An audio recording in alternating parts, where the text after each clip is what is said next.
ரோகிணி சீக்கிரமே மாட்டணும் அப்படின்னு சொல்லி யாரெல்லாம் ஆசைப்படுறீங்களோ அவங்களான வீடியோக்கு லைக் பண்ணிக்கோங்க. இன்னைக்கு ஆரம்பத்தில் பார்த்தீங்கன்னா மீனா சீதா இவங்க 2 பேரும் ஒரு ஆஸ்பத்திரிக்கு வந்திருக்காங்க. அங்கே தான் சீதாவுக்கு வந்து வேலை கிடைச்சிருக்குது, இன்டர்வியூ போஸ்டிங் கூப்பிட்டுருக்காங்க அப்படின்ற மாதிரி சொல்லியிருக்காங்க. கிட்டத்தட்ட வேலை கன்ஃபார்ம்னு வச்சுக்கோங்களேன். அதே ஹாஸ்பிட்டலுக்கு ரோஹிணி தனக்கு செக்அப் பண்ணணும் அப்படின்னு வந்திருக்காங்க. எதற்காக அப்படின்னா சீக்கிரமே நான் கன்சீவ் ஆனாதான் இந்த பிரச்சனைகள் என்னோட மைண்டில் இருக்கிற எல்லா ஸ்ட்ரெஸ்ஸும் எனக்கு ரிலீஃப் ஆகும் அப்படின்ற மாதிரி சொல்கிறாங்க.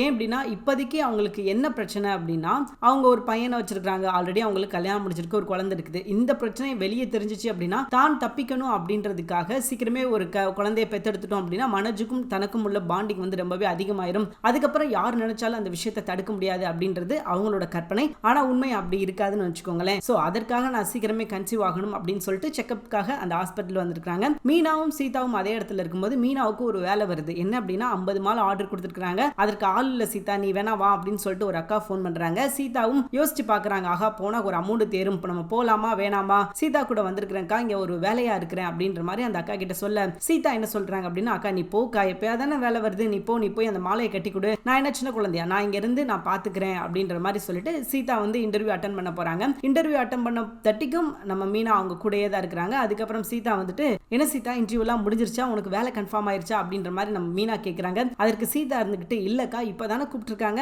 இப்பதான் இன்டர்வியூ முடிஞ்சிருக்கு, இனி கொஞ்சம் நேரம் கழிச்சு தான் சொல்லுவாங்க, நீ கொஞ்சம் வெயிட் பண்ணு அப்படின்ற மாதிரி சொல்றாங்க. அப்பதான் மீனா தனக்கு வந்து ஆர்டர் சீதா கிட்ட சொல்லவும் சீதா சரிக்கா நீ போ நான் பாத்துக்கிறேன் அப்படின்னு சொல்லிட்டாங்க. நம்ம மீனாவும் கிளம்பி போயிட்டாங்க. சீதா அங்க உட்கார்ந்து இருக்கும்போது தான் ரோஹிணியை அங்க வச்சு பாக்குறாங்க. அதே நேரத்துல உங்களை வந்து எம்டி கூப்பிடுறாரு அப்படின்னு சொல்லிட்டு இன்னொரு ஆள் வந்து நம்ம சீதா கிட்ட சொல்ல சீதாவும் போயிட்டாங்க.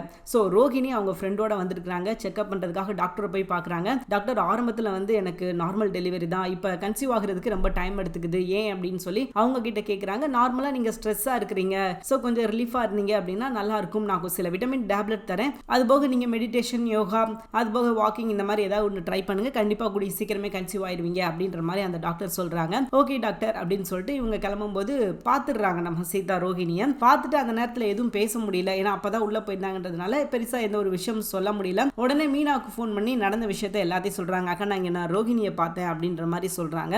ரோஹிணி எதற்காக அங்க வந்திருப்பாங்க அப்படின்னு சொல்லிட்டு 2 பேரும் யோசிக்கும் போது மீனா ஒருவேளை ரோஹிணி கன்சீவா இருப்பாங்களோ, அப்ப அதற்காக தான் வந்திருப்பாங்க அப்படின்னு சொல்லிட்டு அவங்க ஒரு மனசுக்குள்ள அவங்க ஒரு கற்பனை பண்ண ஆரம்பிச்சிட்டாங்க. அப்ப சீதா கேக்குறாங்க, ரோஹிணி எப்ப பார்த்தாலும் உங்க கூட சண்டை போட்டுக்கிட்டு இருக்காங்க, உங்க மாமியார் கூட சேர்ந்து உங்களை திட்டிக்கிட்டு இருக்காங்க, நீங்க அவங்க கர்ப்பமாயிட்டாங்க அப்படின்னு சொல்லிட்டு நீங்க இவ்வளவு சந்தோஷப்படுறீங்களே ஏன் அப்படின்ற மாதிரி கேட்கும்போது மீனா சொல்றாங்க, பரவாயில்ல அவங்களும் நம்ம குடும்பம் தானே அப்படின்ற மாதிரி சொல்லி சமாளிக்கிறாங்க. சோ மீனா வந்து தப்பா புரிஞ்சுக்கிட்டு இருக்காங்க. மீனா என்ன நினைச்சுக்கிட்டு இருக்காங்க அப்படின்னா ரோஹிணி கன்சீவா இருக்காங்க போல அப்படின்னு நினைச்சுக்கிட்டு அங்க நேரா வீட்டுக்கு போய் ஸ்வீட் செய்யறாங்க. என்ன செய்யறாங்க அப்படின்னா கேசரி செஞ்சு எல்லாத்துக்கும் கொடுக்குறாங்க. அப்போ விஜயா இருந்துகிட்டு எதுக்கு கேசரி செஞ்சு எல்லாத்துக்கும் கொடுக்குற, என்ன இது புதுசா இருக்கு அப்படின்ற மாதிரி கேட்கும்போது அப்போ அண்ணாமலை என்ன சொல்றாரு அப்படின்னா சீதா பாஸ் ஆயிருக்கா இல்லையா, அதுக்காக தான் கேசரி அப்படின்ற மாதிரி சொல்றாங்க. எவ்வளவு ஒருத்தி பாஸ் ஆயிருக்கா அப்படின்றதுக்காக என் வீட்டு சுகரும் என் வீட்டு ரவையும் தான் உங்களுக்கு கிடைச்சிச்சா அப்படின்ற மாதிரி கேட்கும்போது இல்லத்த நான் எனக்காக மட்டும் பண்ணல, இது வந்து நம்ம ரோஹிணிக்காகவும் தான் அப்படின்ற மாதிரி ஒரு குண்டை தூக்கி போடுறாங்க. இன்னைக்கு எபிசோட் அதோட தாங்க முடிச்சிருந்தாங்க. இனி என்ன நடக்க போகுது அப்படின்றத அடுத்த வீடியோல பார்க்கலாம். தேங்க்யூ ஃபார் வாட்சிங்.